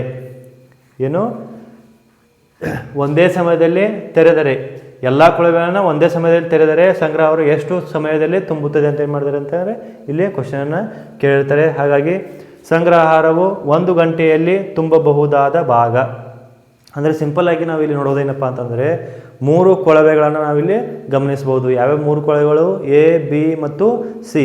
ಇಲ್ಲಿ 3 ಕೊಳವೆಗಳನ್ನು ನೋಡಿದಾಗ 2 ಕೊಳವೆಗಳೇನೈತಂದರೆ ತುಂಬುವುದಕ್ಕೆ ಇರಿದ್ರವೆ. ಯಾವುವು? ಎ ಮತ್ತು ಬಿ ಏನಂತಂದರೆ ಅಂದರೆ ಅವು ಒಂದು ತೊಟ್ಟಿಯನ್ನು ಅಥವಾ ಒಂದು ಸಂಗ್ರಹಾರವನ್ನು ತುಂಬೋದಕ್ಕೆ ಏನು ಮಾಡಿದ ಕೊಳವೆಗಳನ್ನು ಬಿಟ್ಟರೆ, ಸಿ ಅನ್ನುವಂಥ ಒಂದು ಕೊಳವೆ ಏನಿದೆಯಲ್ಲ, ಸಿ ಕೊಳವೆಯು ಅದನ್ನು ಖಾಲಿ ಮಾಡೋದಕ್ಕೆ ಏನು ಮಾಡಿದ್ದಾರೆ ಅಂತಂದರೆ ತೆಗೆದುಕೊಂಡಿದ್ದಾರೆ. ಹಾಗಾಗಿ ಇಲ್ಲಿ 2 ತುಂಬೋದಕ್ಕೆ ಮತ್ತು ಒಂದು ಖಾಲಿ ಮಾಡೋದಕ್ಕೆ ಇರೋದ್ರಿಂದ ಮೂರನ್ನು ಎಟ್ ಎ ಟೈಮಲ್ಲಿ ಓಪನ್ ಮಾಡಿದಾಗ ಒಂದು ತೊಟ್ಟಿಯು ಅಥವಾ ಒಂದು ಸಂಗ್ರಹಾರವು ಅಥವಾ ಒಂದು ಟ್ಯಾಂಕ್ ಎಷ್ಟು ಗಂಟೆಗಳಲ್ಲಿ ತುಂಬಬಹುದು ಅಂತ ಏನು ಮಾಡ್ತಾರೆ ಇಲ್ಲಿ ಕ್ವಶನ್ ಮಾಡ್ತಾರೆ. ಸರ್ ಹಾಗಿದ್ರೆ ಇದು ನಿಮ್ಗೆ ತಲೆಯಲ್ಲಿ ಬರ್ಬೋದು, ಏನಪ್ಪ ಅಂತಂದರೆ 2 ತುಂಬೋದಕ್ಕೆ ಒಂದು ಖಾಲಿ ಮಾಡೋದಕ್ಕೆ ಇದೆ ಮತ್ತು ಅದು ತುಂಬತತಿ ಹಂಗ್ರಿ ಅಂತ ನೀವು ಕೇಳ್ಬೋದು, ರೈಟ್. ಆದರೆ ಇಲ್ಲಿ ಗಮನ ಬಿಟ್ಟು ನೋಡ್ಬೇಕಾದಂಥದ್ದು ಏನಪ್ಪ ಅಂತಂದರೆ 2 ಕೊಳವೆಗಳು ಏನು ಮಾಡತ್ತಂದರೆ ಈ ಖಾಲಿ ಮಾಡೋದಕ್ಕಿಂತ ಹೆಚ್ಚಿನ ವೇಗದಲ್ಲಿ ಏನು ಮಾಡ್ತವೆ ಅಂದರೆ ತುಂಬುವಂಥದ್ದು, ರೈಟ್. ಹಾಗಾಗಿ ಅಂದರೆ ಇಲ್ಲಿ ಎ ಪ್ಲಸ್ ಬಿ ಕೊಳವೆಗಳು ಕ್ರಮವಾಗಿ 4 ಮತ್ತು 6 ಗಂಟೆಗಳಲ್ಲಿ ತುಂಬುತ್ತವೆ. ಅಂದರೆ ಎಷ್ಟಾಯಿತು? 2 ಕೊಳವೆಗಳು ಎಟ್ ಎ ಟೈಮಲ್ಲಿ ತುಂಬಾಕತ್ರ ಏನಾಯಿತು? 10 ಗಂಟೆಗಳ ಸಮಯ. ಆದರೆ 10 ಗಂಟೆಗಳ ಸಮಯ ತೆಗೆದುಕೊಂಡ್ರೆ ಅಂದರೆ ಇಲ್ಲಿ 2 ಎಟ್ ಎ ಟೈಮಲ್ಲಿ ಬಿಡೋದ್ರಿಂದ ಏನಾಗ್ತದಪ್ಪ ಅಂದರೆ ಅದರ ವೇಗ ಜಾಸ್ತಿ ಆಗ್ತದೆ. ಅದರದ್ದು ತುಂಬುವಂಥ ವೇಗ ಜಾಸ್ತಿ ಆಗ್ತದೆ. ಹೊರಗಡೆ ಹರಿವಿನ ವೇಗ ಏನಾಗ್ತದೆ ಅಂತಂದರೆ ಕಡಿಮೆ ಆಗ್ತದೆ. ಹಾಗಾಗಿ ಇಲ್ಲಿ ನೋಡುವಂಥದ್ದು ಸಿ ಕೊಳವೆ ಅದನ್ನು 8 ಗಂಟೆಗಳಲ್ಲಿ ಖಾಲಿ ಮಾಡಬಹುದಾದರೆ ಎಲ್ಲ ಕೊಳವೆಗಳನ್ನು, ತುಂಬುವಂಥ ಕೊಳವೆಗಳನ್ನು ಮತ್ತು ಖಾಲಿ ಮಾಡುವಂಥ ಕೊಳವೆಗಳನ್ನು ಒಂದೇ ಸಮಯದಲ್ಲಿ ತೆರೆದರೆ ಏನಪ್ಪ ಅಂತಂದರೆ ಸಂಗ್ರಹವು ಎಷ್ಟು ಸಮಯದಲ್ಲಿ ತುಂಬುತ್ತದೆ? ಎಷ್ಟು ಸಮಯದಲ್ಲಿ ತುಂಬುತ್ತದೆ ಅಂತ ಏನು ಮಾಡಿದ್ದಾರೆ ಅವರು ಕೇಳಿದ್ದಾರೆ. ಹಾಗಾಗಿ ಇಲ್ಲಿ 3 ಕೊಳವೆಗಳನ್ನ ನೋಡೋದಾದರೆ ಸಂಗ್ರಹಾರವು 1 ಗಂಟೆಯಲ್ಲಿ ತುಂಬಬಹುದಾದ ಭಾಗ, 1 ಗಂಟೆಯಲ್ಲಿ ತುಂಬಬಹುದಾದ ಭಾಗ ಅಂತ ಏನು ಮಾಡ್ತಾರೆ ಇಲ್ಲಿ ಅವರು ನೋಡ್ತಾರೆ. ಯಾಕೆ 1 ಗಂಟೆಯಲ್ಲಿ ತುಂಬಬಹುದಾದ ಭಾಗ ಅಂತಂದರೆ ಇಲ್ಲಿ ನಾವು ಎಷ್ಟು ಗಂಟೆಗಳಲ್ಲಿ ಅದನ್ನು ಎಷ್ಟು ಗಂಟೆಯಲ್ಲಿ ತುಂಬಬಹುದು ಅಂತ ತೆಗೆದುಕೊಂಡಾಗ ಅದಕ್ಕಿಂತ ಮುಂಚೆ ನಮಗೇನು ಬೇಕು? 1 ಗಂಟೆಯಲ್ಲಿ ಅದನ್ನು ಎಷ್ಟು ತುಂಬುತ್ತದೆ, ಎಷ್ಟು ಸಮಯದಲ್ಲಿ 1 ಗಂಟೆಯಲ್ಲಿ ಅದು ತುಂಬುವಂಥ ಭಾಗ ಎಷ್ಟು. ಅಂದರೆ ಫಾರ್ ಎಕ್ಸಾಂಪಲ್ ಈ ರೀತಿಯಾದಂಥ ಒಂದು ಟ್ಯಾಂಕ್ ಇದೆ ಅಂತಂದರೆ, ಇದು ಒಂದು ಟ್ಯಾಂಕನ್ನು ನಾವು ಇಲ್ಲಿ ನೋಡೋದಾದರೆ 1ನೇ ಭಾಗ, 2 ಭಾಗ, 3 ಭಾಗ ಎಷ್ಟು ಪ್ರಮಾಣದಲ್ಲಿ ತುಂಬುತ್ತದೆ ಅಂತ ನೋಡ್ಕೊಂಡಾಗ 1 ಗಂಟೆಯಲ್ಲಿ ಇಷ್ಟು ಪ್ರಮಾಣ ತುಂಬಬೇಕಾದ್ರೆ ಅದು ಎಷ್ಟು ಭಾಗವನ್ನು ತುಂಬು ಅಂದ್ರೆ ಇಲ್ಲಿ ನೋಡಿ 1/4 ಪ್ಲಸ್ 1/6 ಮೈನಸ್ 1/8 ಅಂತ ನಾನು ಇಲ್ಲಿ ಬರೆದಿದ್ದೀನಿ. ಹಾಗಿದ್ರೆ ಏನಂದರೆ ಇದು ಎ ತುಂಬಲು ತೆಗೆದುಕೊಳ್ಳುವಂಥ ಸಮಯ 1/4. 1 ಗಂಟೆಯಲ್ಲಿ 1/4 ಭಾಗವನ್ನು ಏನು ಮಾಡ್ತೇವೆ, ಅದು ತುಂಬುತ್ತದೆ. ಮತ್ತು ಬಿ 1 ಗಂಟೆಯಲ್ಲಿ 1/6 ಭಾಗವನ್ನು ತುಂಬುತ್ತದೆ. ಅದೇ ಖಾಲಿ ಮಾಡಬೇಕಾದ್ರೆ 1/8 ಭಾಗದಲ್ಲಿ ಏನು ಮಾಡ್ತಾರೆ, ಅದು ಖಾಲಿ ಮಾಡುವಂಥದ್ದು. ಹಾಗಾಗಿ ಇಲ್ಲಿ 3 ಕೂಡಿಸಿ ಲಸ ತೆಗೆದಾಗ ಎಷ್ಟಾಗ್ತದೆಪ್ಪ ಅಂದ್ರೆ 7/24. 7/24 1 ಗಂಟೆಯಲ್ಲಿ ಅದು ಒಂದು ತೊಟ್ಟಿ ಅಥವಾ ಒಂದು ಸಂಗ್ರಹಾರ ತುಂಬಲು ತೆಗೆದುಕೊಳ್ಳುವಂಥ ಒಂದು ಭಾಗ, 1 ಗಂಟೆಯಲ್ಲಿ ತೆಗೆದುಕೊಳ್ಳುವಂಥ ಭಾಗ ಎಷ್ಟಪ್ಪ ಅಂದರೆ ಅದು 7/24 ಆಗಿರ್ತದೆ. ಹಾಗಾಗಿ ಸಂಗ್ರಹಾರವು ತುಂಬಲು ತೆಗೆದುಕೊಳ್ಳುವ ಸಮಯ. ಹಾಗಿದ್ರೆ 3 ಎಟ್ ಎ ಟೈಮಲ್ಲಿ ತೆಗೆದುಬಿಟ್ಟಾಗ 3 ಅಂದರೆ 2 ಕೊಳವೆಗಳು ತುಂಬಲು, ಇನ್ನು 1 ಕೊಳವೆ ಅದನ್ನು ಹೊರಗೆ ಹರಿಬಿಡಲು, 3 ಕೂಡ ಎಟ್ ಎ ಟೈಮಲ್ಲಿ ತೆಗೆದು ಬಿಟ್ಟಾಗ ಅದು ತುಂಬಲು ತೆಗೆದುಕೊಳ್ಳುವಂಥ ಸಮಯ ಅಂತ ಬಂದಾಗ ಸಂಗ್ರಹಾರವು ತುಂಬಲು ತೆಗೆದುಕೊಳ್ಳುವ ಸಮಯ 24/7 ಗಂಟೆ. 24/7 ಗಂಟೆಯಲ್ಲಿ ಏನು ಮಾಡ್ತದೆ ಅಂದರೆ ಅದು ತುಂಬುವಂಥದ್ದು, ರೈಟ್. ಹಾಗಾದ್ರೆ ಸರ್ ನಾನು ಇಲ್ಲಿ 7/24 ಅಂತ ಬರೆದಿರಿ, ಇಲ್ಲಿ 24/7 ಅಂತ ಬರೆದಿರಿ ಅಂತಂದರೆ ಇಲ್ಲಿ ಅದು ತೆಗೆದುಕೊಳ್ಳುವಂಥ ಭಾಗ ಅಂತ ಏನು ಮಾಡಿದೆ ಅಂತಂದರೆ ಇಲ್ಲಿ 7/24 ಬರ್ತದೆ. ಅದೇ ಗಂಟೆ ಅಂತ ಬಂದಾಗ ಏನಾಗ್ತದೆ ಅಂದರೆ 24/7 ಅಂತ ನಾವು ಇಲ್ಲಿ ಕನ್ಸಿಡರ್ ಮಾಡ್ತೀವಿ. ಯಾಕಂತಂದರೆ ಇದರಲ್ಲಿ ಯಾವುದೇ ರೀತಿಯಾದಂಥ ಭಾಗ ಹೋಗೋದಿಲ್ಲ. 7 3 21 ಆಗ್ತದೆ. ಆದರೆ ಅದನ್ನು ನಾವು ಇಲ್ಲಿ ಕನ್ಸಿಡರ್ ಮಾಡಿ ಗಂಟೆಯಲ್ಲಿ ಕನ್ವರ್ಟ್ ಮಾಡಿದಾಗ ಸಮಯ ಭಾಗದಿಂದ ಗಂಟೆ ಕನ್ವರ್ಟ್ ಮಾಡಿದಾಗ ಏನಾಗ್ತದಪ್ಪ ಅಂದ್ರೆ ಅದು 24/7 ಆಗುವಂಥದ್ದು. ಹಾಗಾಗಿ ಆ ಒಂದು ಸಮಯ ತೆಗೆದುಕೊಳ್ಳುವಂಥ ಸಮಯ ಎಷ್ಟಿದೆ ಅಂದರೆ 24/7 ಅಂತ ಏನು ಮಾಡ್ತೀವಿ ನಾವಿಲ್ಲಿ ನೋಡ್ತೀವಿ. ಹಾಗಾಗಿ ಈ ಒಂದು ಕ್ವಶನ್ಗೆ ಬರುವಂಥ ಒಂದು ಆನ್ಸರ್ ಅದು ಆಗಿರ್ತದೆ. ಆ ಕ್ವಶನ್ನಲ್ಲಿ ಏನಪ್ಪ ಅಂತಂದರೆ ಆಪ್ಷನ್ ಕೂಡ ಇದೇ ರೀತಿಯಾಗಿರ್ತವೆ. ಅಲ್ಲಿ ಆಪ್ಷನ್ ಕೂಡ ಏನು ಮಾಡ್ತಾರೆ ಅಂದರೆ ಇದೇ ರೀತಿಯಾದಂಥ ಆಪ್ಷನ್ಗಳನ್ನ ಏನು ಮಾಡ್ತಾರೆ ಅವರು ಕೊಡ್ತಾ ಹೋಗ್ತಾರೆ. ಇನ್ನು ನೆಕ್ಸ್ಟು ಎರಡನೇ ಒಂದು ಮೂರನೇ ಒಂದು ಎಕ್ಸಾಂಪಲ್ನ ತೆಗೆದುಕೊಂಡಾಗ ಏನಿದೆ ಅಂತಂದರೆ ಎ ಕೊಳವೆಯು ಒಂದು ಖಾಲಿ ತೊಟ್ಟಿಯನ್ನು 6 ಗಂಟೆಗಳಲ್ಲಿ ತುಂಬಬಹುದು. ಎ ಅನ್ನುವಂಥ ಒಂದು ಕೊಳವೆ ಒಂದು 6 ಗಂಟೆಗಳಲ್ಲಿ ಒಂದು ಖಾಲಿ ತೊಟ್ಟಿಯನ್ನು ಏನು ಮಾಡುತ್ತೈತಿ 6 ಗಂಟೆಗಳಲ್ಲಿ ತುಂಬಿದರೆ ಬಿ ಕೊಳವೆಯು 8 ಗಂಟೆಗಳಲ್ಲಿ ತುಂಬಬಹುದು. ರೈಟಾ? ಎ ಕೊಳವೆ 1ರಿಂದ 6 ಗಂಟೆಗಳಲ್ಲಿ ಆ ತೊಟ್ಟಿ ತುಂಬಿದರೆ ಖಾಲಿ ತೊಟ್ಟೆ ತುಂಬಿದರೆ ಬಿ ಒಂದು ಏನು ಮಾಡ್ತದೆ ಅಂದರೆ 8 ಗಂಟೆಗಳಲ್ಲಿ ಅದನ್ನು ತುಂಬುತ್ತದೆ. ಎರಡೂ ಕೊಳವೆಯನ್ನು ಏಕಕಾಲಕ್ಕೆ ತೆರೆಯಲಾಗಿದೆ. ಎರಡು ಕೊಳವೆಯನ್ನು ಏಕಕಾಲಕ್ಕೆ ತೆರೆಯಲಾಗಿದೆ. ಆದರೆ 2 ಗಂಟೆಗಳ ನಂತರ ಎ ಕೊಳವೆಯನ್ನು ನಿಲ್ಲಿಸಲಾಯಿತು. ತೊಟ್ಟಿಯ ಉಳಿದ ಭಾಗವನ್ನು ತುಂಬಲು ಬಿ ಕೊಳವೆಯು ತೆಗೆದುಕೊಳ್ಳುವಂಥ ಸಮಯ ಎಷ್ಟು ಅಂತ ಕೇಳಿದ್ದಾರೆ. ರೈಟಾ? ಅಂದರೆ ಇಲ್ಲಿ ಸಿಂಪಲ್ ಆಗಿರುವಂಥದ್ದು ಎರಡು ಕೊಳವೆಗಳಿದ್ದಾವೆ. ಇಲ್ಲಿ 3 ಕೊಳವೆಗಳಿದ್ದಾವೆ, ಅಲ್ಲಿ 2 ಕೊಳವೆಗಳಿದ್ದಾವೆ. ಅಂದರೆ 2 ಕೊಳವೆಗಳು ತುಂಬಲು ಮಾತ್ರ ಬಳಸುವಂಥ 2 ಕೊಳವೆಗಳು. ಖಾಲಿ ಇರುವಂಥ ಒಂದು ತೊಟ್ಟಿಯನ್ನು ಅದು ತುಂಬಲು ತೆಗೆದುಕೊಳ್ಳುವಂಥ ಸಮಯ ಅಂತ ಏನು ಮಾಡ್ತಾರೆ ಇಲ್ಲಿ ಕೇಳುವಂಥ ಕ್ವಶನ್ ಆಗಿರ್ತದೆ. ಹಾಗಾಗಿ ಎ ಕೊಳವೆಯು ಒಂದು ಖಾಲಿ ತೊಟ್ಟಿಯನ್ನು ತುಂಬಲು ಎ ಕೊಳವೆ 6 ಗಂಟೆ ತೆಗೆದುಕೊಂಡ್ರೆ ಬಿ ಏನು ಮಾಡ್ತದೆ ಅಂತಂದರೆ 8 ಗಂಟೆಗಳನ್ನು ತೆಗೆದುಕೊಳ್ತದೆ. ಅದೇ ಎರಡನ್ನೂ ಕೂಡ ಎಟ್ ಎ ಟೈಮಲ್ಲಿ ಅದು ತುಂಬಲು ಬಿಟ್ಟ ನಂತರದಲ್ಲಿ 2 ಗಂಟೆಗಳ ನಂತರ ಏನು ಮಾಡ್ತಾರಪ್ಪ ಅಂದರೆ ಎ ಕೊಳವೆಯನ್ನು ನಿಲ್ಲಿಸಿದ ನಂತರ ಉಳಿದ ಭಾಗವನ್ನು ಬಿ ಒಂದೇ ಕೊಳವೆಯ ಮುಖಾಂತರ ಎಷ್ಟು ಗಂಟೆಗಳಲ್ಲಿ ತುಂಬಬಹುದು ಅಂತ ಏನು ಮಾಡ್ತಾರೆ ಅಂತಂದರೆ ಇರುವಂಥ ಸಿಂಪಲ್ ಆಗಿರುವಂಥ ಕ್ವಶನ್ನು. ಅಲ್ಲಿ ಎ 6 ಗಂಟೆ ಬಿ 8 ಗಂಟೆಗಳಲ್ಲಿ ತೆಗೆದುಕೊಂಡರೆ ಎಷ್ಟು 6 ಗಂಟೆ ಎ ತೆಗೆದುಕೊಳ್ತದೆ, ಬಿ 8 ಗಂಟೆ ತೆಗೆದುಕೊಳ್ತದೆ. ಅದನ್ನು ಲಸ ತೆಗೆದಾಗ 6 4 24 8 3 24 ರೈಟಾ? 6 4 24 6 ನಂತರ 8 3 24 ಗಂಟೆ 24 ಒಂದು ತೆಗೆದುಕೊಂಡಾಗ 4 + 3 = 7 ಭಾಗವನ್ನು ಕನ್ಸಿಡರ್ ಮಾಡಿದಾಗ ಎಷ್ಟಾಗ್ತದೆ ಅಂದರೆ ಗಂಟೆಗಳು 24 ಗಂಟೆಗಳಂತ ಇರ್ತಾವಲ್ಲ. ಹಾಗಾಗಿ ಅದನ್ನೇನು ಮಾಡ್ತೇವೆ 4 + 3 ಅಂತ ತೆಗೆದುಕೊಂಡಾಗ 7 ಭಾಗದಲ್ಲಿ ಏನು ಮಾಡ್ತಾರೆ ಅಂದರೆ ಅದನ್ನು ತುಂಬುತ್ತದೆ. 2 ಕೊಳವೆಗಳು 7 ಭಾಗಗಳನ್ನು ತೆಗೆದುಕೊಂಡರೆ ಒಂದು ಗಂಟೆಯಲ್ಲಿ ಅದು ತುಂಬುವಂಥ ಭಾಗ ಎಷ್ಟಿರ್ತದೆ 7 ಇರ್ತದೆ. ಹಾಗಾದರೆ 2 ಗಂಟೆಗಳ ನಂತರ ಎ ಕೊಳವೆಯನ್ನು ನಿಲ್ಲಿಸಲಾಗಿದೆ. 2 ಗಂಟೆಗಳ ನಂತರ ಎ ಕೊಳವೆಯನ್ನು ನಿಲ್ಲಿಸಿದ ನಂತರದಲ್ಲಿ ಏನಪ್ಪ ಅಂದರೆ 2 × 7 = 14. ಎ ಕೊಳವೆ 2 ಗಂಟೆಗಳ ನಂತರದಲ್ಲಿ ಏನಾಗ್ತಪ್ಪ ಅಂದರೆ 14ರಷ್ಟು ಭಾಗ ಏನಾಗ್ತದೆ ತುಂಬುತ್ತದೆ. ಉಳಿದ ಭಾಗ ಎಷ್ಟು ಅಂತಂದರೆ 24 ಭಾಗ ನಾವು ನೋಡಿದ್ದೀವಿ. 24 ಭಾಗದಲ್ಲಿ ಏನು ಮಾಡಬೇಕು ಅದನ್ನು ತುಂಬಬೇಕಾಗಿರ್ತದೆ. ಹಾಗಿದ್ದಾಗ ಅದನ್ನು 14 ಭಾಗ ಮಾತ್ರ ತುಂಬಿದೆ. ಇನ್ನು ಉಳಿದಂಥದ್ದು ಭಾಗ ಎಷ್ಟು 24 - 14 = 10 ಅಂದಾಗ 10/3 ಸರ್ 3 ಎಲ್ಲಿ ಬಂತ್ರಿ ಅಂತ ಅಂದಾಗ ಇಲ್ಲಿದೆ ನೋಡಿ. ಬಿ 3 ಗಂಟೆಗಳಲ್ಲಿ ಅಥವಾ ಉಳಿದ 3 ಗಂಟೆಗಳಲ್ಲಿ ತೆಗೆದುಕೊಳ್ಳುವಂಥ ಸಮಯ ಅಥವಾ ಮೂರನೇ ಭಾಗ 4/3 ಮೂರನೇ ಭಾಗ ಎಷ್ಟು ಸಮಯದಲ್ಲಿ ತೆಗೆದುಕೊಳ್ತದೆ ಅಂತ ನೋಡಿದಾಗ 10/3 = 3/1/3 ಅಂತ ಏನು ಮಾಡ್ತೀವಿ ನಾವಿಲ್ಲಿ ನೋಡುವಂಥದ್ದು. ರೈಟ್? ಅಂದರೆ ಇಲ್ಲಿ ಸಿಂಪಲ್ ಆಗಿರುವಂಥದ್ದು ಎರಡೂ ಕೊಳವೆಗಳು ಎಟ್ ಎ ಟೈಮನ್ನು ತುಂಬಲು ಬಿಟ್ಟಾಗ ನಂತರದಲ್ಲಿ 2 ಗಂಟೆಗಳ ನಂತರ ಒಂದು ಕೊಳವೆಯ ಒಂದೇನು ಮಾಡ್ತೀವಿ ತೆಗೆದುಬಿಡ್ತೀವಿ, ಅದನ್ನು ಹಾಕಂಗಿಲ್ಲ. ಅಂದರೆ ಅದಾದ ನಂತರದಲ್ಲಿ ಬಿ ಒಂದೇ ಕೊಳವೆಯಿಂದ ಎಷ್ಟು ಗಂಟೆಗಳನ್ನು ತೆಗೆದುಕೊಳ್ತಿದೆಪ್ಪ ಅಂದರೆ ಅದು 3/1/3 ಏನು ಮಾಡ್ತೀವಿ ನಾವಿಲ್ಲಿ ಅದು ತೆಗೆದುಕೊಂಥ ಸಮಯ. ಅಂದರೆ 3 ಗಂಟೆ ಸ್ವಲ್ಪ ಸಮಯ ತೆಗೆದುಕೊಳ್ಳುವಂಥದ್ದು ಗಂಟೆಗಳಲ್ಲಿ. ರೈಟ್? ಹಾಗಾಗಿ ಈ ಒಂದು ಎಲ್ಲ ಕ್ವಶನ್ಗಳನ್ನು ನೋಡಿದಾಗ ಏನು ಮಾಡ್ತೇವಪ್ಪ ಅಂದರೆ ಬಿ ಒಂದೇ ಒಂದು ಕೊಳವೆಯಿಂದ 3 ಗಂಟೆ ಏನು ಮಾಡ್ತೇವೆ ಅಂದರೆ ಅದು ತೆಗೆದುಕೊಳ್ಳುವಂಥ ಸಮಯ ಏನಾಗ್ತಾ ಇಲ್ಲಿ ನೋಡ್ತಾ ಹೋಗ್ತೀವಿ. ರೈಟ್? ಹಾಗಾಗಿ ನಾವು ಇಲ್ಲಿ ಈ ರೀತಿಯಂಥ ಕ್ವಶನ್ಗಳನ್ನ ಮತ್ತೊಂದು 2 ಕ್ವಶನ್ಗಳನ್ನ ಏನು ಮಾಡ್ತೀವಿ ಅಂದರೆ ನೋಡೋಣ. ಓಕೆ, ಕೊನೆಯ ಒಂದು ಎಕ್ಸಾಂಪಲನ್ನು ಏನು ಮಾಡ್ತೇನೆ ಅಂತಂದರೆ ಇಲ್ಲಿ ನೋಡೋಣ. ಏನು ಕೊನೆಯ ಎಕ್ಸಾಂಪಲ್ ಸಿಮಿಲಾರಿಟಿ ಇರುವಂಥ ಕ್ವಶನ್ ಇದೆ. ಹಾಗಾಗಿ ಸ್ವಲ್ಪ ಗಮನ ಇಟ್ಟು ನೋಡ್ಕೊಳ್ಳಿ. ಅದೇ ರೀತಿಯಾದ ಎಕ್ಸಾಂಪಲ್ ಇರೋದ್ರಿಂದ ಬಿಡಿಸುವಂಥ ಒಂದು ಪ್ರಾಬ್ಲಮನ್ನು ನೋಡಿ ನೋಡೋಣ.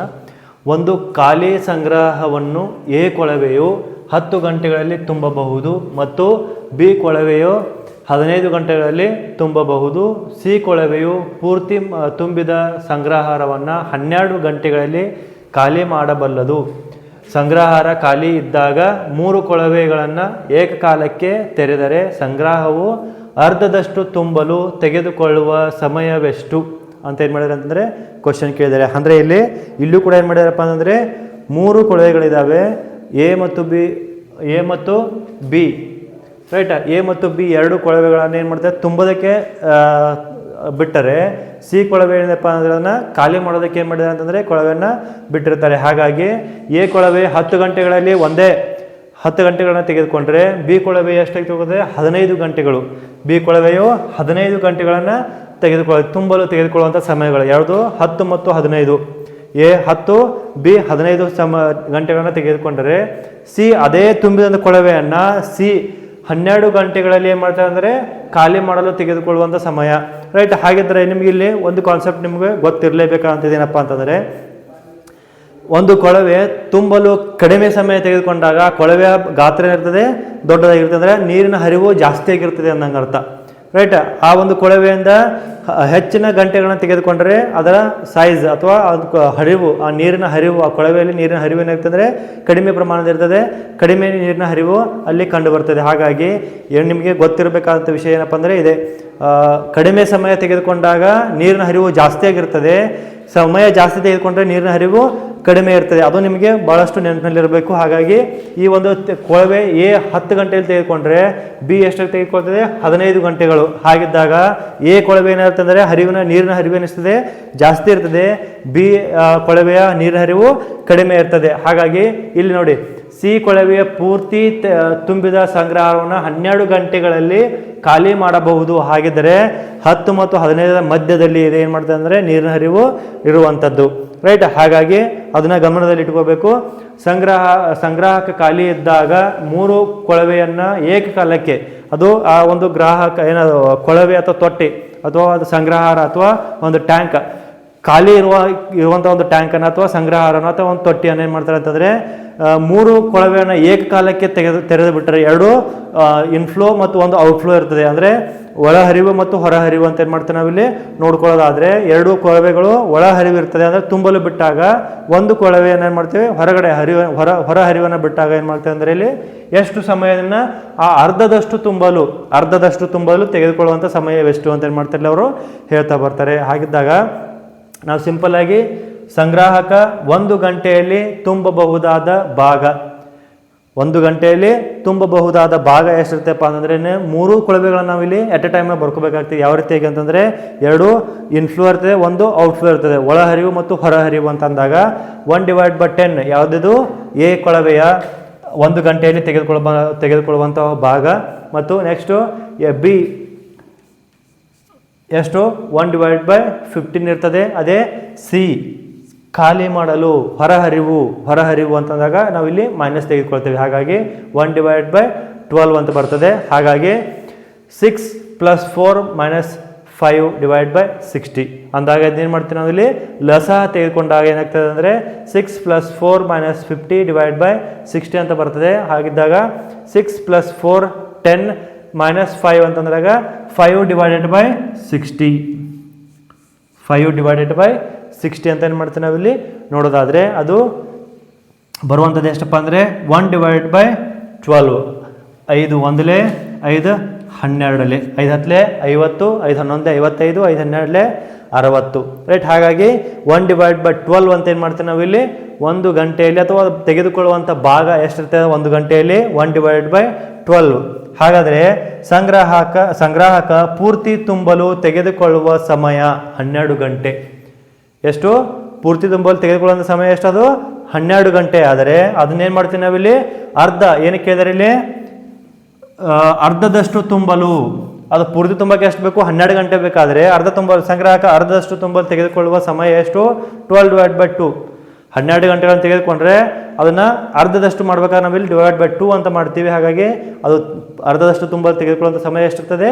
6 ಗಂಟೆಗಳು. ಹಾಗಾಗಿ ಈ ಒಂದು ಕೊಳವೆ ಮತ್ತು ತೊಟ್ಟಿಗಳಂತ ಬಂದಾಗ ಇದರಲ್ಲಿ ಕೊಳವೆಗಳು ಎಷ್ಟಿದಾವೆ ಮತ್ತು ತೊಟ್ಟಿಗಳು ಎಷ್ಟು ಸೈಜ್ ಇರೋ ಅನ್ನೋಕ್ಕಿಂತ ಮೊದಲು ಏನು ಮಾಡ್ಬೇಕಂತಂದರೆ ತೆಗೆದುಕೊಳ್ಳುವಂಥ ಒಳಹರಿವು ಮತ್ತು ಹೊರಹರಿವು ಅದು ತೆಗೆದುಕೊಂಡ ಸಮಯ ಭಾಳಷ್ಟು ಇಂಪಾರ್ಟೆಂಟ್ ಆಗಿರ್ತದೆ. ಹಾಗಾಗಿ ಎಷ್ಟು ಹೆಚ್ಚಿನ ಸಮಯ ತೆಗೆದುಕೊಳ್ಳುವಂಥ ಕೊಳವೆ ಹರಿವು ಎಷ್ಟು ಸಮಯ ಜಾಸ್ತಿ ತಗೋತದೆ ಅಷ್ಟೇ ಅಂತಂದರೆ ಹರಿವು ಕೂಡ ಕಡಿಮೆ ಇರ್ತದೆ ಅನ್ನಂಗೆ ಅರ್ಥ. ಅದೇ ಸಮಯವನ್ನು ಕಡಿಮೆ ತೆಗೆದುಕೊಂಡಾಗ ಅದರ ಹರಿವು ಎಷ್ಟಿರ್ತದೆ? ಹೆಚ್ಚಾಗಿರುತ್ತೆ ಅಂತ ನಾವಿಲ್ಲಿ ನೋಡ್ಕೊಂಡಾಗ ಈ ಒಂದು ಕ್ವಶನಲ್ಲಿ ಸಿಂಪಲ್ ಆಗಿ 6 ಗಂಟೆ ಅಂದರೆ ಅರ್ಧದಷ್ಟು ತುಂಬಲು 6 ಗಂಟೆಗಳು ಏನು ಮಾಡ್ತೇವೆ ಅವರು ತೆಗೆದುಕೊಳ್ಳುವಂಥದ್ದು. ಹಾಗಾಗಿ ಈ ರೀತಿಯಾದಂಥ ಎಲ್ಲ ಕೊಳವೆಗಳು ಮತ್ತು ತೊಟ್ಟಿಗಳಲ್ಲಿ ಇದೇ ರೀತಿಯಾದ ಸಿಮಿಲರ್ ಆಗಿರುವಂಥ ಕ್ವಶನ್ಸ್ಗಳು ಬರ್ತವೆ. ಇದೇ ಸಿಂಪಲ್ ಆಗಿರುವಂಥ ಮೆಥಡು. ಹಾಗಾಗಿ ಇದನ್ನೇ ಪ್ರಾಕ್ಟೀಸ್ ಮಾಡಿ ಅಂತ ನಾನು ಇಲ್ಲಿ ಹೇಳ್ತಾ ಇವತ್ತಿನ ಈ ಸೆಷನನ್ನು ಏನು ಮಾಡೋಣ ಅಂತಂದರೆ ಇವತ್ತಿಗೆ ಮುಗಿಸೋಣ. ಅದೇ ರೀತಿಯಾಗಿ ಮುಂಬರುವಂತಹ ಯಾವೇ ಮತ್ತೆ ಹೊಸ ಟಾಪಿಕ್ ಜೊತೆಗೆ ಏನು ಮಾಡ್ತೀನಿ ಅಂದರೆ ನಿಮ್ಮ ಮುಂದೆ ಬರ್ತಾಯಿನಿ. ಹಾಗಾಗಿ ಎಲ್ಲರೂ ಕೂಡ ಏನು ಮಾಡಬೇಕಂತಂದರೆ ಯಾರು ಈ ವಿಡಿಯೋನ ನೋಡ್ತಿರಲ್ಲ ನಿಮ್ಮ ಫ್ರೆಂಡ್ಸ್ಗೆ ಮತ್ತು ನಿಮ್ಮ ಎಲ್ಲ ಒಂದು ಕಾಂಪಿಟೇಟಿವ್ ಎಕ್ಸಾಮ್ ನಿಮ್ಮ ಪರಿಚಯ ಇರುವಂಥ ಎಲ್ಲ ಕಾಂಪಿಟೇಟಿವ್ ಎಕ್ಸಾಮ್ಗಳಿಗೆ ಏನು ಮಾಡಿದಂದರೆ ವಿದ್ಯಾರ್ಥಿಗಳಿಗೆ ಅಭ್ಯರ್ಥಿಗಳಿಗೆ ಏನು ಮಾಡಿದಂದ್ರೆ ಇದನ್ನು ಶೇರ್ ಮಾಡಿ ಅವರಿಗೂ ಕೂಡ ಸಬ್ಸ್ಕ್ರೈಬ್ ಮಾಡೋದಕ್ಕೆ ಹೇಳಿ ಮತ್ತು ಅವರಿಗೆ ಕೂಡ ಈ ಒಂದು ವಿಡಿಯೋನ ಏನು ಮಾಡಲಿ ಹೆಲ್ಪ್ಫುಲ್ ಆಗಲಿ ಅಂತ ಹೇಳ್ತಾ ಏನು ಮಾಡ್ತಾ ಅಂದರೆ ಇವತ್ತಿನ ಸೆಷನ್ನ ಮುಗಿಸ್ತಾ ಇದ್ದೀನಿ. ಧನ್ಯವಾದಗಳು.